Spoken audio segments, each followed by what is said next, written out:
আরে, এই কেমন পাখি? আমি হচ্ছি জাদুর পাখি।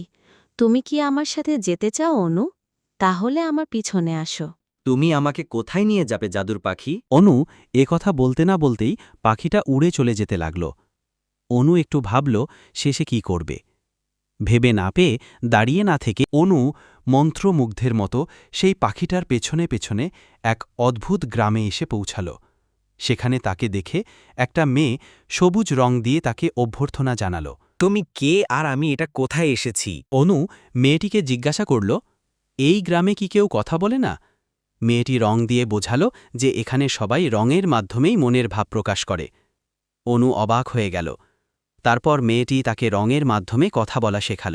রঙের মাধ্যমে কথা বলা শেখার সময় অনু অনেক মজা করল। মেয়েটি তাকে রঙের ব্যবহার এবং তার অর্থ সম্পর্কে আরও কিছু বোঝাল। তারপর বিদায়ের পালা এলো। আবার সেই জাদুর পাখিটা সেখানে হাজির হয়ে অনুকে তার পিঠে নিয়ে উঠতে শুরু করল। অনু জাদুর পাখির পিঠে চড়েই রং দিয়ে গান গাইতে শুরু করল।